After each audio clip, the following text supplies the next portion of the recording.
ये कहानी शहर से बहुत दूर एक ऐसे गांव की है जहां रात को लोग दरवाजे बंद करके भी चैन से नहीं सो पाते। जिस जंगल के किनारे वो गांव बसा था, उस जंगल का नाम था वीरान घाटी। दिन के वक्त सब कुछ नॉर्मल होता, पर जैसे ही सूरज डूबता, अंदर जंगल से आवाज आनी शुरू हो जाती। ओह, एक भेड़िए की आवाज, लेकिन आम भेड़िया नहीं, वो कुछ और था, कुछ ऐसा जो कभी इंसान भी होता था। गांव में एक जवान लड़का रहता था, साहिल। चुपचाप, अकेला और ज्यादा किसी से बात नहीं करता था।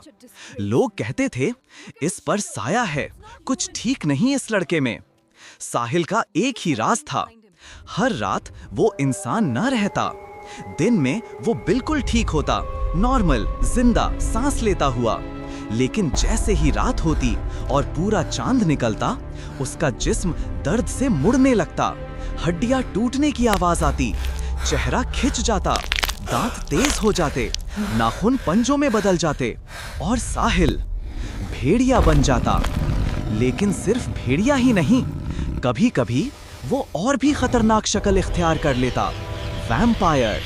उसकी आंखें लाल, चेहरा जमीन की तरह सफेद और दांत खून पीने के लिए बने हुए। गांव के लोग जो रात को बाहर निकलते, सुबह उनकी लाशें मिलती, गर्दन से खून गायब, आंखें खुली हुई, चेहरे पर दर्द जम चुका होता। गांव वालों ने नाम रख दिया, रात का शैतान। पहली मौत। एक रात एक आदमी जंगल के पास से गुजरा। उसने देखा कोई साया पेड़ों के बीच में हिल रहा है। फिर अचानक जोर से कोई उस पर झपटा। चीख भी ना निकल सकी, सिर्फ दांत गर्दन में घुस गए, खून बहने लगा और एक आवाज उसके कान में फुसफुसा के बोली, तुम्हारा खून मुझे जिंदा रखता है। सुबह लाश मिली, लेकिन जंगल में कोई निशान नहीं मिला, सिवाय भेड़िए के पंजों के और इंसानी पांव के निशानों के, दोनों साथ साथ। खून की प्यास। साहिल को सुबह याद भी नहीं होता था कि वो रात में क्या कर चुका है, लेकिन उसके कपड़ों पे खून होता, उसके हाथों में जख्म होते और उसके कानों में हर वक्त एक आवाज गूंजती, और खून चाहिए। वो समझ गया कि वो कर्स हो चुका है। जंगल की कोई पुरानी रूह, किसी वैम्पायर ने उसे अपना गुलाम बना दिया है। लेकिन अब बात और भी भयानक होने वाली थी।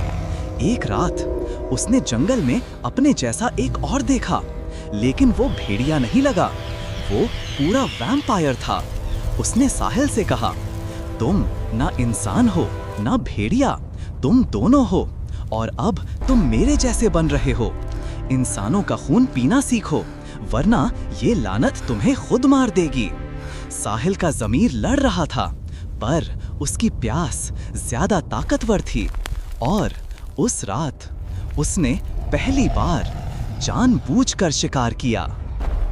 दिन होता तो वो मिट्टी के नीचे छुप जाता, कभी कब्रिस्तान में, कभी जंगल के अंधेरों में, जैसे मुर्दा। लेकिन रात होते ही वो जी उठता, एक शिकारी बनकर। शहर में लोग गायब होने लगे, बच्चे, औरतें, लोग। किसी ने देखा कोई साया उनके पीछे चलता था। फिर सब कुछ खत्म। लोग कहने लगे, ये इंसान नहीं, ये तो कयामत की निशानी है। खून का अंजाम, एंडिंग। एक रात साहिल को एहसास हुआ, अगर अब भी ना रुका तो पूरा शहर मर जाएगा। वो जंगल के बीच गए और पूरे जोर से चीखा, आ जाओ, जो मुझे बनाया सामने आ जाओ।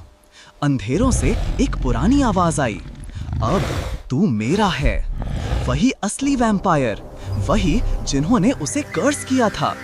दोनों के दरमियान खूनी जंग हुई, इंसान वर्सेस दरिंदा, भेड़िया वर्सेस वैम्पायर, और इंसान की रूह वर्सेस शैतान की लानत। सुबह जब लोगों ने जंगल देखा, वहां सिर्फ खून था और दो पंजों के निशान जो एक साथ चल रहे थे। आज भी जंगल में कभी कभी लोग कहते हैं, किसी ने देखा है एक साया जो कभी भेड़िया बन जाता है, कभी वैम्पायर, और चुपचाप बोलता है, तुम्हारा खून मेरा नसीब है।